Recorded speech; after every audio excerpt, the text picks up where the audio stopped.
Impro Blabla. Discussion et échange autour de l'impro, la vie et tout ce qu'il y a entre les deux.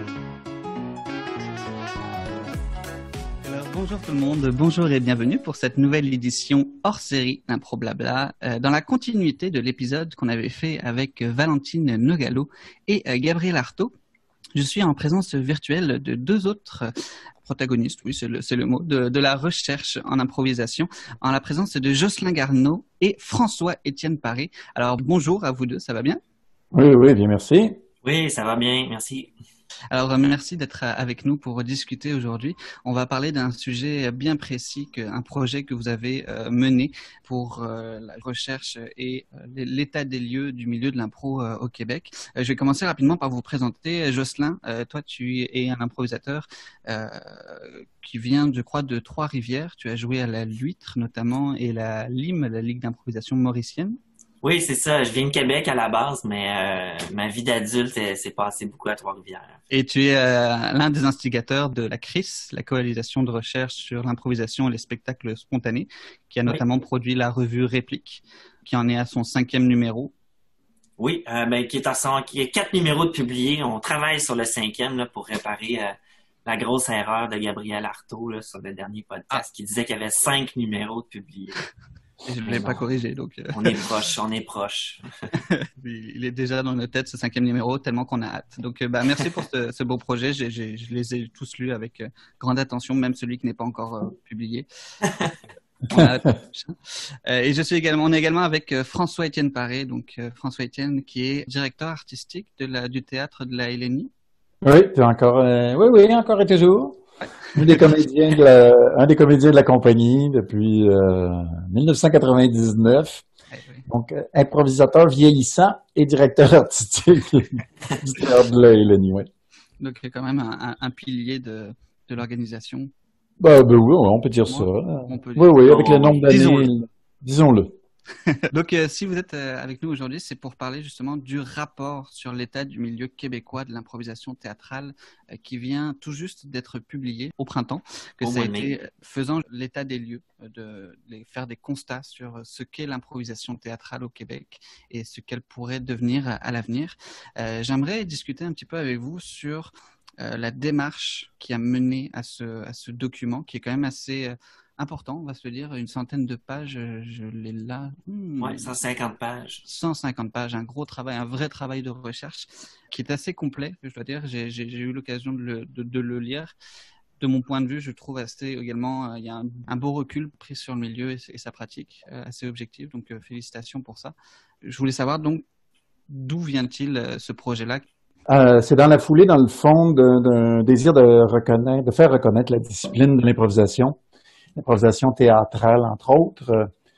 Moi, je suis à la Ligue nationale d'improvisation, je l'ai dit, depuis 1999, mais je suis aussi membre du conseil d'administration depuis 2004, et puis directeur artistique depuis 2008. Donc, ça fait longtemps que je suis dans les rouages de la compagnie. Et on souffre... la LNI, mais je sais que c'est le cas pour les autres structures en improvisation théâtrale au Québec. On souffre d'un sous-financement chronique. Donc, c'est dans la foulée d'une réflexion autour du sous-financement de la compagnie, mais de la discipline, qu'on a entamé une démarche pour faire reconnaître la discipline. Parce qu'on a essayé par tous les moyens de nous faire une analyse de comment ça se fait que on reçoit pas le même, les subventions à la même hauteur que d'autres compagnies théâtrales. Qui ont notre âge, puis quand on discute avec le Conseil des arts, ils disent oui, on reconnaît l'importance que ça a. C'est un phénomène indéniable au Québec. C'est un organisme, même l'improvisation, ça a un impact important dans la culture au Québec. Mais malgré tout, l'évaluation qui est faite des dossiers, quand on fait des demandes de subvention, ne reçoivent pas les meilleures notes ou des notes suffisantes pour avoir un meilleur financement. Et donc, tranquillement, à force d'avoir ces discussions-là, puis d'analyser, on s'est dit, on dirait que c'est un problème de reconnaissance de la discipline. Et on a commencé, dans le fond, à regarder cet enjeu-là de reconnaissance de la discipline. Autour de 2015, et on s'est rendu compte que le gouvernement du Québec, en même temps, réfléchissait au renouvellement de la politique culturelle. Et donc, on s'est dit, on va, dans le fond, lancer un appel. Et c'est là qu'on a rédigé un manifeste, nous, pour dire, on souhaite que la discipline de l'improvisation, étant donné l'importance que ça a au Québec, étant donné toutes les déclinaisons, c'est-à-dire, il y a tellement, c'est une pratique qui est tellement répandue qu'il y a différentes versions. Ça a été en improvisation visuelle aussi, en improvisation en danse. En tout cas, le manifeste parle vraiment de la discipline au sens large et en revendiquant, dans le fond, une reconnaissance de la discipline pour favoriser un meilleur financement de la discipline de façon globale. Et ça a été entendu par le ministère de la Culture à l'époque et il y a eu un vote conjoint des grands partis en chambre à l'Assemblée nationale qui a mené à une motion en faveur de la reconnaissance de la discipline de l'improvisation. C'était en octobre 2016. Puis j'aime bien dire que dans le libellé là, de la motion qui a été votée, on dit oui, on demande une reconnaissance de la discipline comme un courant artistique, un courant culturel québécois, une discipline à part entière, et il y avait la demande ou même l'exigence que cette reconnaissance soit inscrite dans la politique culturelle pour favoriser le financement de la discipline. Fait que ça part de là. De là, les gestes qui ont suivi pour reconnaître comme tel, les gestes concrets pour reconnaître comme tel la discipline. Je pense que la démarche qu'on a faite avec Jocelyn, toute cette recherche-là, c'est un des pas, c'est une des étapes les plus concrètes. La première, c'est peut-être dans la politique culturelle, on fait mention de l'improvisation. L'improvisation théâtrale à quelques endroits dans la politique. J'aurais souhaité, moi, qu'il y ait vraiment une reconnaissance comme telle dans la politique. Mais je comprends que c'est très impliquant là, quand on met ça dans une politique culturelle. Mais il y a quand même la mention, notamment dans le maillage entre culture et éducation, de l'importance de considérer l'improvisation comme une discipline clé dans le mariage entre éducation et culture. Dans le loisir culturel aussi, dans tout le développement de loisirs culturels, l'improvisation est inscrite là. Puis après ça, c'est le ministère de la Culture qui nous a dit, si on veut vraiment procéder à une reconnaissance puis à une structuration du milieu de l'improvisation, peut-être qu'on devrait commencer par un état des lieux de l'improvisation au Québec. Donc, moi, ce que j'entends, c'est un peu, vous levez la main quand je parle trop, hein. Ce que j'entends, c'est c'est comme si le ministère de la Culture nous dit, on veut bien discuter avec vous, mais on a besoin de ces outils-là pour avancer, nous aussi. Là. Ouais, on veut avancer vers des réalisations, vers des propositions concrètes. On a besoin de cet outil-là, donc d'analyse. Et c'est là qu'on s'est... Vas-y. Parce que ça n'avait jamais été fait auparavant, un tel document. Non, c'est ça. C'est là que j'entre en scène, je pense. Oui. François-Étienne m'a contacté, on s'était croisés à une ou deux reprises. Moi, mon entrée dans le projet est tout autre. Je suis étudiant universitaire, je fais de la recherche aussi comme métier. Puis je voulais joindre ces deux passions-là, recherche et impro. J'essaie d'aller de plus en plus vers la recherche sur l'impro aussi dans le milieu du loisir culturel. Puis c'est ça, quand François-Étienne m'a approché pour l'idée du rapport, il parlait que c'était pour être reconnu comme discipline artistique. Puis j'ai pas dit grand-chose de brillant dans ma vie qui mérite d'être cité, mais j'ai dit ça. Puis j'ai dit, avant de se faire reconnaître, il faudrait se connaître nous-mêmes. Parce que justement, là, tu sais, un des grands constats de ce rapport-là, c'est le fait qu'il n'y en a pas de documentation sur ce qu'on fait. Il y a de la documentation sur l'improvisation, il y en a une panoplie, mais elle est beaucoup européenne, elle est beaucoup américaine, anglophone. Sur l'improvisation québécoise, les documents qui sortent du Québec en impro là, sont minimes, ils se comptent sur les doigts d'une main. Puis il y a personne qui parle d'impro de la même manière. J'ai un ami une fois qui m'avait sensibilisé à ça, Louis-Étienne Villeneuve à Trois-Rivières, qui m'avait dit on n'a pas de langage commun pour parler d'impro. Fait que comment structurer tout ça si on n'est même pas capable d'en parler? Fait que ça prenait un document de base, là, puis ça prenait je dirais une certaine rigueur là, pour le faire. Donc, un beau projet là, qui voit le jour ce mois-ci. Mhm. Puis, on en parlait justement avec Valentine et Gabriel dans notre édition, le fait que c'est vrai il y a autant de visions d'impro que d'improvisateurs et d'improvisatrices au final, mais le fait de ramasser objectivement tous ces points de vue-là, tout ce qui existe, et encore même là, je pense que la liste était non exhaustive. Ouais, donc c'est ça. Puis il n'y a pas juste autant de visions de l'improvisation que d'improvisateurs. Il y a aussi autant de visions de perception du milieu qu'il y a d'improvisateurs. C'est-à-dire qu'il y a des gens qui peuvent se faire des représentations dans leur tête de ce que c'est le milieu de l'impro, que ce soit des gens qui sont à l'intérieur de ce milieu-là ou externes à ce milieu-là. Puis même encore à ce jour, après avoir le rapport, on n'a qu'une petite idée des représentations que les gens se font. C'est quoi le milieu de l'improvisation? Ça modifie grandement les interventions qu'il va falloir prendre par la suite pour mieux structurer ce milieu là, si on veut être plus reconnu.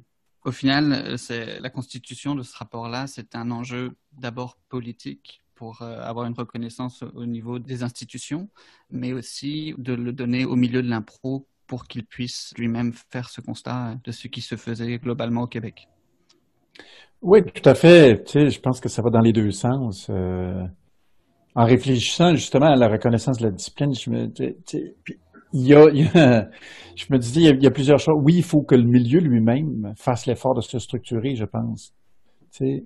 Mais pour le faire, je suis d'accord avec Jocelyn, il faut qu'on trouve une sorte de langage commun, ou en tout cas, il faut qu'on parle de nos besoins communs, puis qu'on travaille autour de ces besoins communs-là.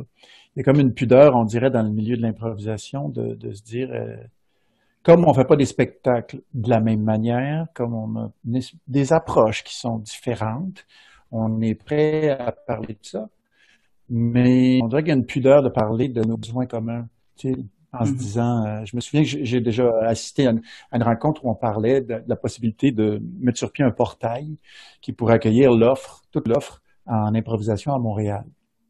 Et il y avait une espèce de pudeur des différents intervenants de dire, oui, mais on est tellement différents, est-ce que on a intérêt à être tous sur le même portail? Puis là, on dirait que la discussion s'est portée là-dessus.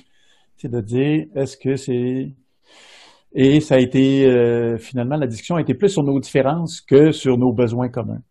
Et là, j'ai l'impression qu'on a besoin d'outils comme celui du rapport pour tranquillement nommer nos besoins communs puis se dire, c'est une force de se rassembler, de nommer tous nos besoins, tout en revendiquant nos différences, tu sais. Mais c'est clair que le milieu a besoin de structurer. Quand on pose la question individuellement aux gens, tout le monde dit, ben oui, on a envie d'être, tu sais, d'avoir une structure plus solide, d'avoir accès à des subventions, de transformer positivement le milieu. Tout le monde est pour. Mais j'ai l'impression qu'il faut, à partir des outils comme du rapport, on va être capable de nommer, c'est ça, tous nos besoins communs, puis travailler autour de ces besoins-là, les revendiquer auprès du ministère.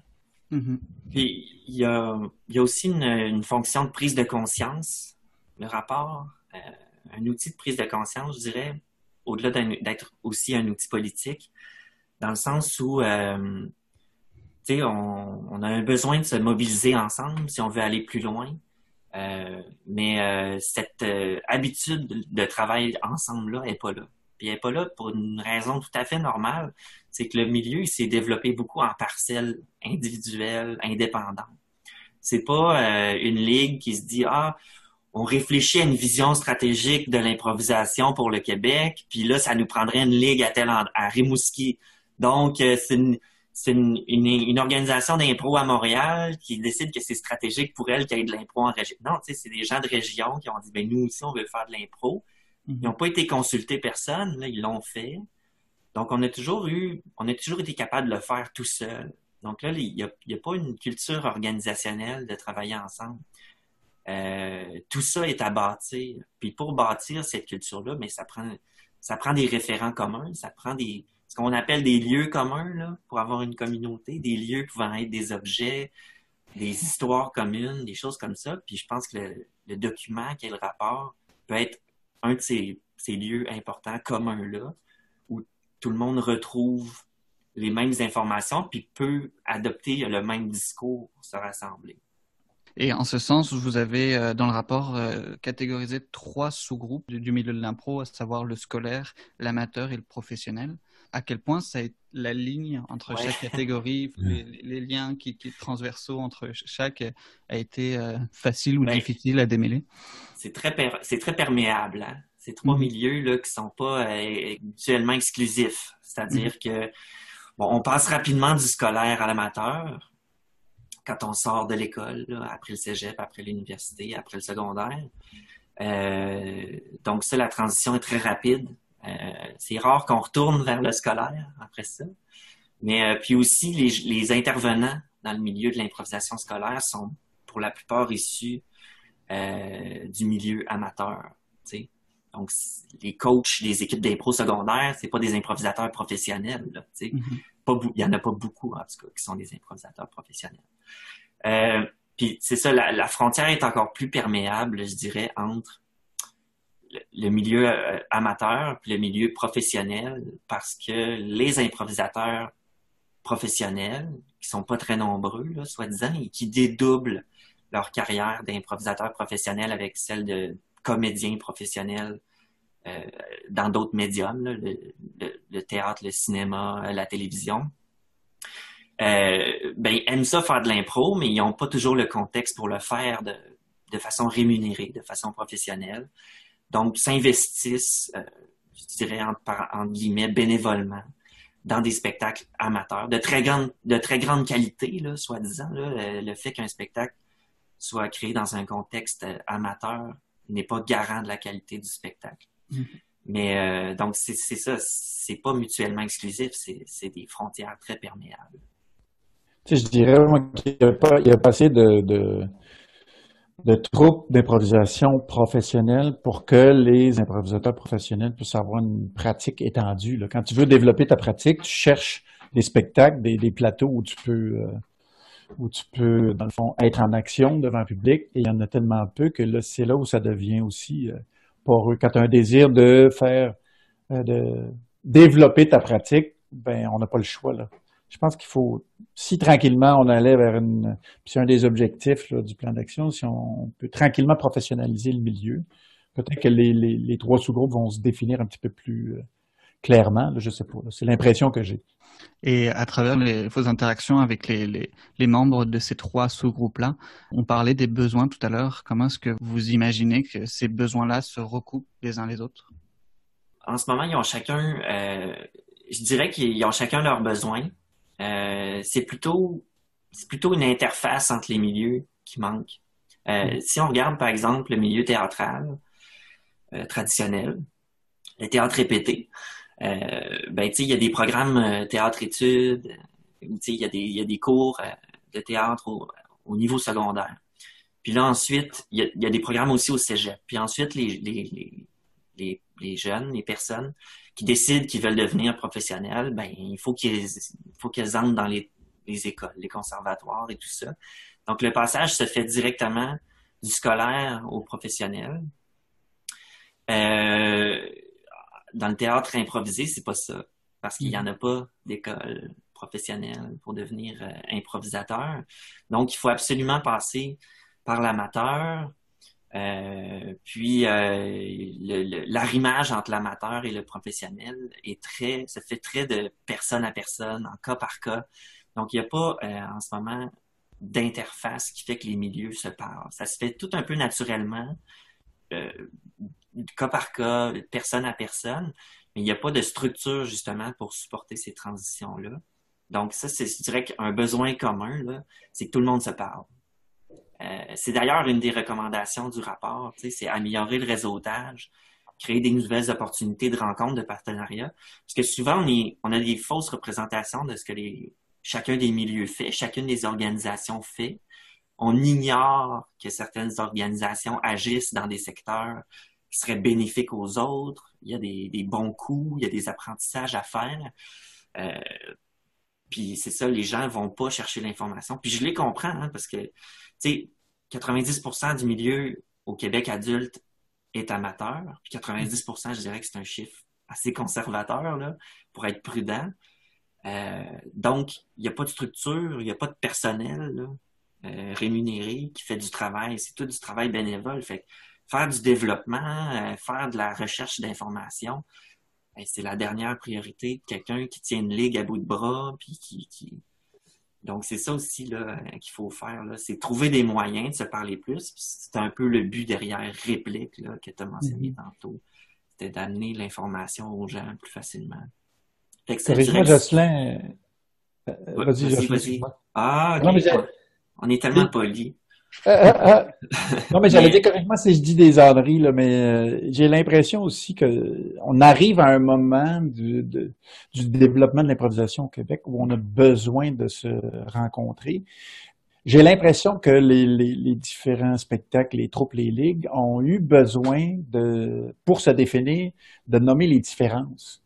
Tu sais, de se différencier. Nous, on fait pas ça, on le fait autrement, ou tu sais, et c'est dans le fond, ce travail-là, où en nommant nos différences, qu'on a réussi à se définir, entre autres, là, a réussi à se définir, mais j'ai l'impression que là, on arrive à un moment où il faut qu'on se parle, justement, de nos ressemblances, de nos besoins. Puis je trouve ça normal, tu sais, qu'on ait eu besoin de passer par là. Puis là, tranquillement, qu'on se dise, OK, maintenant, de quoi on a besoin? Qu'est-ce qui nous réunit? Comme des adolescents, dans le fond. Un peu. Oui, c'est vrai, le lien. On a besoin de se différencier de notre famille pour ensuite mieux apprécier nos parents ou nos parents. Peut-être ça. J'aime bien la métaphore. Est-ce que vous pensez que l'improvisation au Québec en est à son stade d'adolescence? Ben, c'est une pratique qui est jeune quand même, tu sais, dans l'histoire de la culture d'un peuple, tu sais. Faut pas prendre le match d'impro comme la naissance de l'improvisation au Québec, mais tu sais, ça a eu un tel impact que si on se dit que là, il y a un point important, majeur, la naissance du match, parce que le développement a été extraordinaire, ben c'est quand même jeune, tu sais, c'est une quarantaine d'années là, dans l'histoire d'une pratique. Fait que oui, j'ai l'impression que c'est une forme d'adolescence, c'est-à-dire qu'il y a plein de... ça s'est mis à exister tout seul, les gens ont pris le match, ont commencé à pratiquer le match. Tranquillement, ça existait avant d'autres pratiques, mais il y a des gens qui se sont définis par rapport au match. Dire, OK, il y a des choses qui m'intéressent dans le match, mais j'ai envie de faire différent. Et là, j'ai l'impression qu'on arrive à un point d'une certaine maturité où on se dit maintenant, il y a d'autres spectacles qui ont pris naissance, qui sont de très grande qualité, et tout ça se côtoie. Mais le milieu, là, je pense qu'il a besoin juste d'un coup de pouce pour faire un autre pas en avant. C'est pour dire, on reconnaît tout ce qui se fait, et puis on a envie de faire une évolution à ce milieu-là. Non, puis c'est sûr, on peut pas dire qu'on est au stade où on est des vieux sages, là, tu sais, l'impro à part entière, l'impro comme spectacle, sans être uniquement un outil de développement de contenu pour le théâtre, pour d'autres médiums, tu sais. Même en dehors du Québec, c'est assez jeune, tu sais. Il y a eu une phase où il y avait de l'impro, tu sais, spectacle, dans l'Antiquité, tout ça, mais ça s'est plus perdu au profit du théâtre, de tout ce qui était préparé, des œuvres préparées ensuite. Là, on revient vers ça, mais dans une toute autre forme, donc c'est vraiment différent. Puis, c'est ça, là, même en dehors du Québec, ça a 70 ans peut-être, cette pratique-là.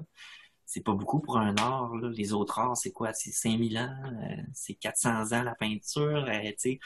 Le cinéma, même, c'est depuis l'invention de la caméra, là, j'ai pas assez joué à Timeline pour savoir c'est quand exactement, mais tu sais, fait que il faut se définir. Puis tu vois, nous autres ici, la Chris, on a un début d'un petit podcast qui s'appelle le Chris de Balado. Mm-hmm. Puis j'ai une des personnes que j'ai rencontrées, Julien Saint-Georges, qui disait on est peut-être rendu à identifier des courants artistiques en impro. Tu sais, parce que dans le fond, ce que la LNI en 77 a commencé, c'est un courant d'impro, c'est le match d'impro, c'est l'impro compétitive, c'est l'impro, tu sais.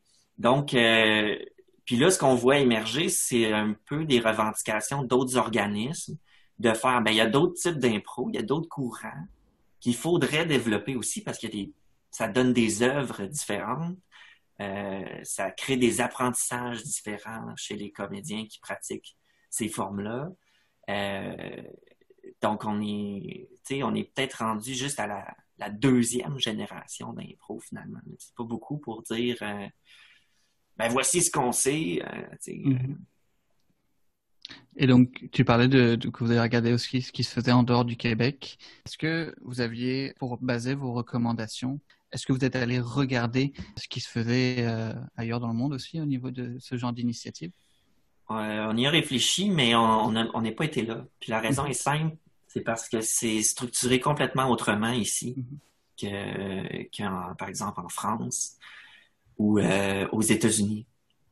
Donc, tu sais, aux États-Unis, c'est vraiment structuré sur un principe à ma connaissance, là, qui est pas exhaustif, mais tu sais, sur un principe de troupe, de théâtre, là. Donc, tu sais, il y a un endroit, c'est un organisme qui fait de l'impro, il y a plusieurs troupes locales, maisons, ça donne des cours, tu sais, fait que c'est vraiment basé plus sur l'entreprise privée, là. Le modèle de on fait notre truc, c'est humour, puis en France aussi, tu sais, c'est plus, on a des troupes, c'est plus développé sur le modèle du théâtre, finalement. Tandis qu'ici, c'est ça qui est drôle, hein, c'est que nos structures se sont développées sur un modèle sportif, beaucoup plus sportif, en apparence, hein, parce qu'encore une fois, il n'y a pas une pyramide des structures qui mène à jouer au théâtre de la LNI, là. Tu sais, c'est pas comme ça que ça fonctionne dans les faits. La structure a été montée indépendamment du théâtre de la LNI, puis indépendamment les organisations les unes des autres, sauf peut-être à une certaine époque dans la région de Montréal, où là il y a vraiment des gens qui disaient on va réseauter les cégeps pour que ça crée un bassin de gens qui viennent jouer à la limonade, puis ensuite on peut aller jouer à la lime, puis bon, tu sais, il y a eu ces structures-là, mais beaucoup en ville. Mais sinon, tu sais, c'est ça, c'est pas bâti comme un réseau. Puis là, je me suis égaré, j'ai oublié ta question. Sur les influences, justement, qui ont permis vos recommandations.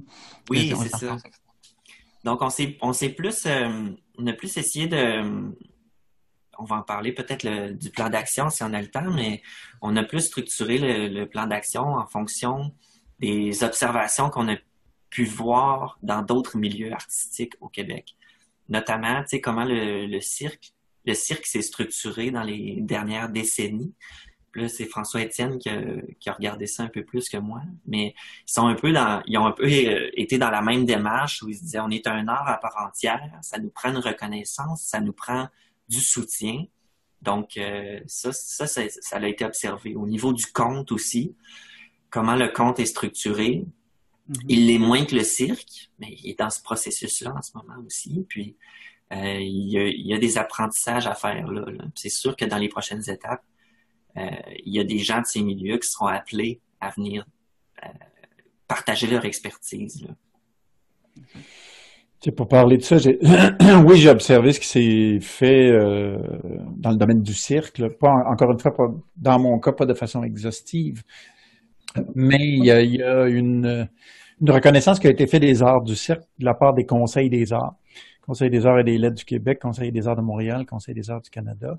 Au début des années 2000, et aujourd'hui, ils se partagent, les compagnies professionnelles de cirque, des enveloppes. Donc, il y a un programme dédié à la discipline et il y a un regroupement qui a été créé qui s'appelle En Piste. Donc, c'est un organisme disciplinaire avec un membership. Donc, les artistes de cirque professionnels sont membres d'En Piste, les compagnies professionnelles sont membres.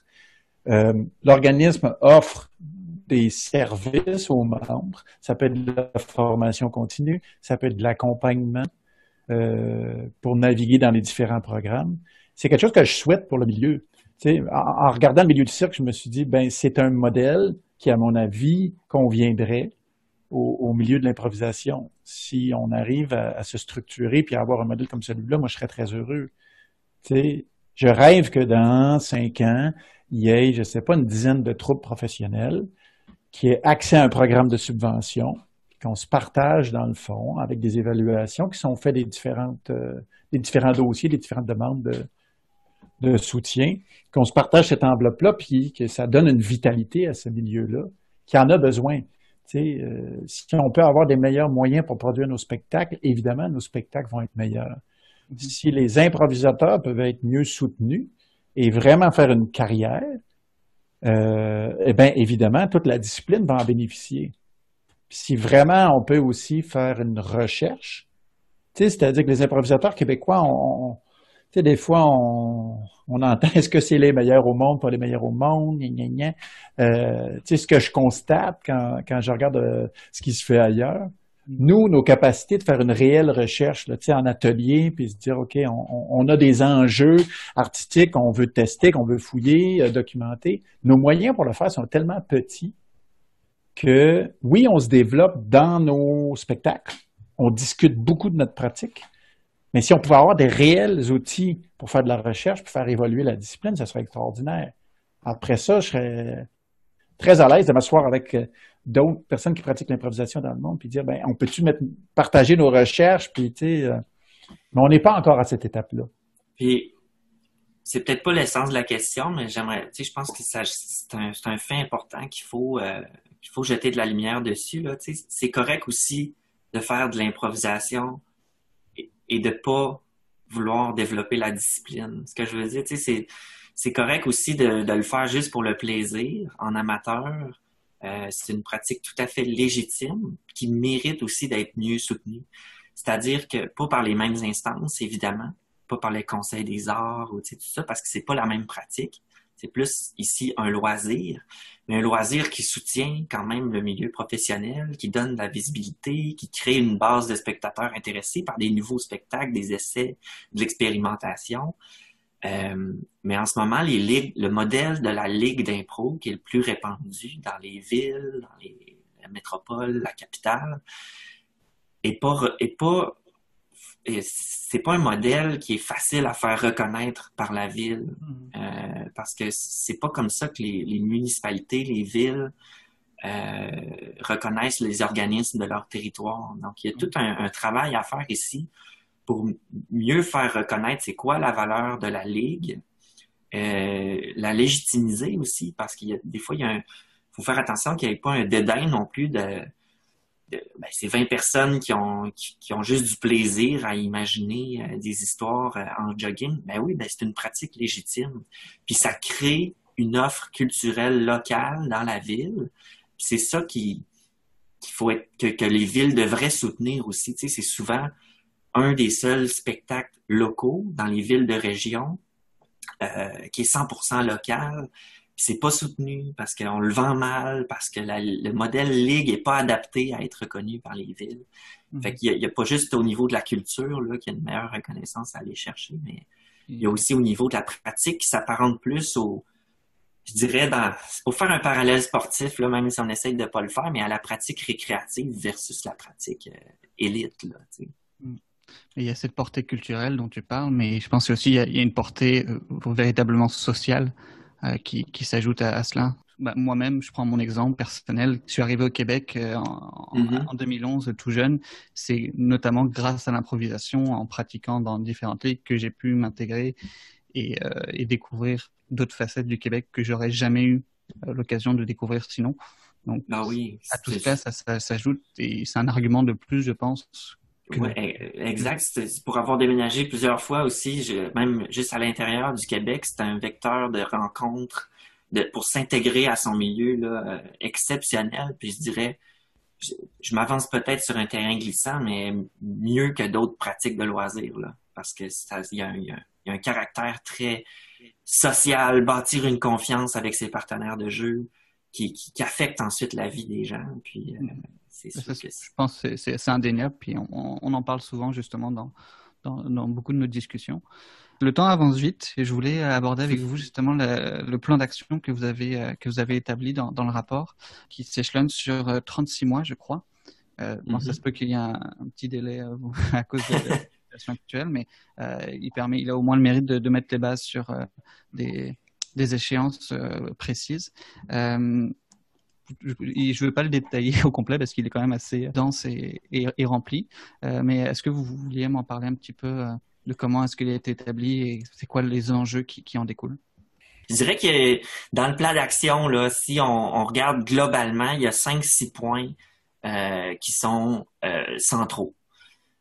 Probablement, ce qui est plus central, c'est d'avoir une association qui représente les improvisateurs au Québec. Des 3 sous-milieux dont on parlait, qui peut donner des services, donc donner des services au milieu scolaire, donner des services au milieu amateur, puis donner des services au milieu professionnel de l'improvisation. Puis ça, fait que sa première qualité, ça serait de donner des services aux organismes, aux bénévoles, aux organisations qui font de l'improvisation.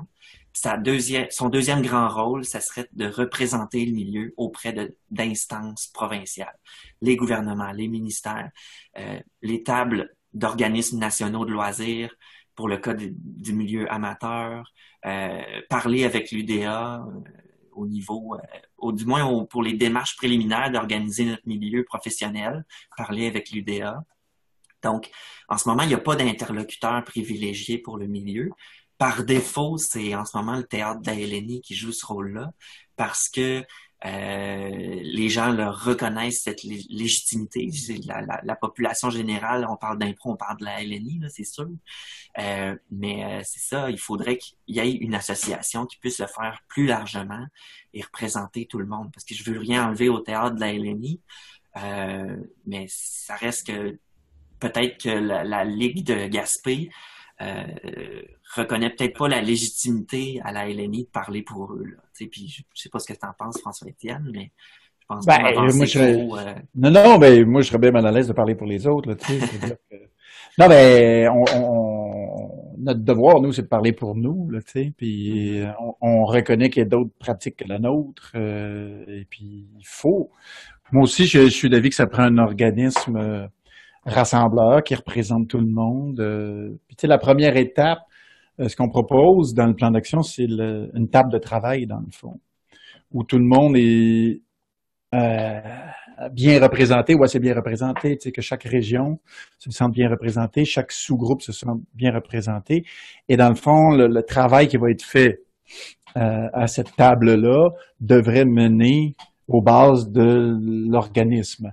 L'organisme qui, lui, rassembleur, représente tout le monde et qui devient cet interlocuteur pour le milieu et à la fois représentant du milieu auprès des instances gouvernementales. Parce que un des gros points aussi du plan d'action, c'est se donner des outils pour se parler dans un contexte de confiance, décomplexé, d'un peu de tous les petits complexes là, que ça nous donne de jouer dans telle ligue qui est moins bien vue, ou tu sais, tout ça, puis ou d'être dans une organisation qui se dit qu'elle veut pousser les démarches exploratoires en improvisation. Il y a des petits complexes qui viennent avec ça. Fait que de se retrouver dans un endroit où ces complexes-là, on les déconstruit, puis on parle dans un climat de confiance. Ça, je dirais que c'est très présent dans le plan d'action. Il y a aussi mettre sur pied un événement rassembleur annuel qui servirait à la fois de présenter des spectacles innovateurs, avoir des conférences, avoir des réunions de travail pour développer le milieu. Ça, c'est un troisième gros point du plan d'action. Je prends la balle au bon, là, tu sais, puis si cet événement-là peut être d'envergure internationale aussi, puis qu'on puisse profiter de ça pour vivre un partage de pratiques, justement, qu'on invite des gens d'un peu partout dans le monde qui pratiquent l'improvisation pour stimuler la création ici, ça serait extraordinaire. Puis partager ce que nous, on fait, évidemment, en même temps. Mm-hmm. C'est ça.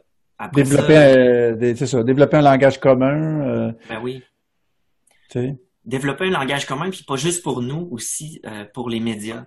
Parce que, veut pas, notre image passe par les médias. Puis s'il y a des discours différents, des discours alternatifs, les gens vont avoir de la misère à se faire vraiment une représentation juste de ce que c'est le milieu de l'impro. Donc ça, c'est très présent. Puis il y a des choses à déconstruire ici, notamment l'image que c'est pas du vrai théâtre, l'impro. Ça, c'est à déconstruire. Puis je dirais que le deuxième grosse image à déconstruire, c'est que l'impro, c'est des personnes un peu saoules en jogging dans le fond d'un bar. Ça aussi, là, il faut déconstruire ça. Disons qu'il y a plusieurs réalités aussi que ce que c'est l'impro. Donc, bien les différencier dans un discours clair, ça, c'est essentiel si on veut être reconnu. Puis un dernier gros point du plan d'action, c'est de continuer la recherche, continuer de documenter qui on est, produire de la documentation sur c'est quoi l'impro québécoise, c'est quoi les courants de pensée, de spectacle qui se développent ici. Ça, c'est essentiel d'avoir de l'aide pour faire de la documentation, hein, parce que écrire un livre, écrire un guide, etc., ça prend des ressources. On peut pas le faire sérieusement à temps perdu, là. Puis le dernier gros point, c'est aussi, comme disait François-Étienne d'entrée de jeu de l'enregistrement, du financement pour développer la discipline, pour explorer l'improvisation théâtrale dans des spectacles innovateurs. D'accord, donc ça se caractérise vraiment par une forme de, je sais pas si c'est un gros mot de l'utiliser, mais une forme de fédération qui permettrait de... Ouais, okay. Il y a une grande sensibilité avec ce mot-là parce qu'il y a déjà eu une tentative d'avoir la Fédération québécoise de l'improvisation qui a vraiment floppé. J'étais pas présent à ce moment-là, ça fait quand même quelques années, mais il y a eu des sensibilités qui se sont développées par rapport à ça, parce que le principe d'une fédération, c'est d'imposer certaines manières de procéder, d'imposer des règlements quant à une pratique. Si on regarde les fédérations sportives, c'est ça définit les règlements du sport. Et là, ici, il faut pas imposer. Donc, l'association est préférable, parce que c'est plus une organisation qui est reconnue pour justement être au service de ses membres dans le respect des structures existantes. Donc, qu'est-ce qu'on veut faire? On veut pas innover en rasant jusqu'à la terre puis en rebâtissant. On veut partir des structures existantes et donner un coup de main pour les élever, là, finalement. Une association dont les membres sont au service des autres, dans un esprit de solidarité collective. Absolument. Puis une association qui, elle, aura des fonds pour développer des dossiers que les membres individuellement n'ont pas les ressources pour développer. Là, comme par exemple, on parlait d'avoir un document d'initiation pour les nouveaux coachs. Donc, on prescrit pas une méthode que tous les coachs devraient adopter pour amener un étudiant de secondaire 1 jusqu'à secondaire 5. Quelles sont les étapes que à chaque niveau on devrait voir, quelles pratiques on devrait faire, quel atelier on devrait faire. Non, c'est pas ça. C'est vraiment un outil que les nouveaux coachs pourraient avoir accès. Voici ce qu'on vous propose de faire pour bien démarrer votre club, votre équipe, votre ligue dans votre école.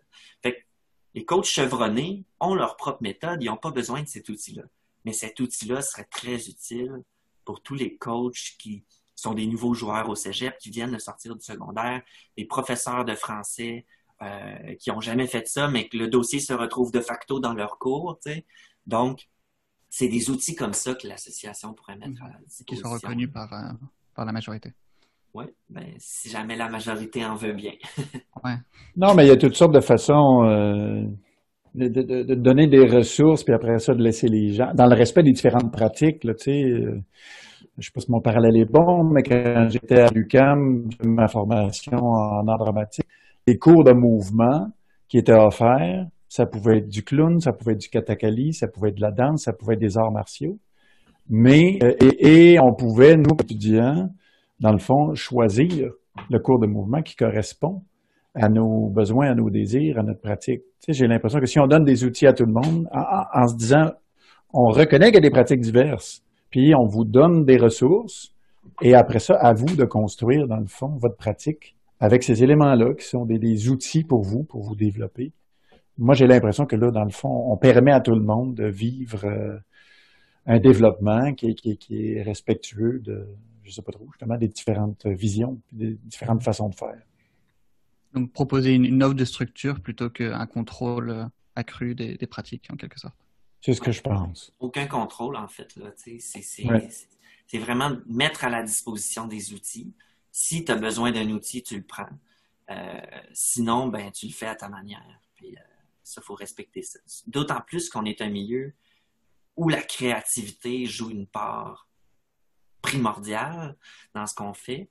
Donc, on peut pas dire que la méthode de 1 pour enseigner l'improvisation à des jeunes est meilleure que l'autre parce que ça va donner des styles de jeu différents. Puis ça fait partie justement il faut qu'il y ait cette différence-là parce que c'est là que naissent des nouvelles façons de jouer, des œuvres différentes, des choses nouvelles. Tu sais.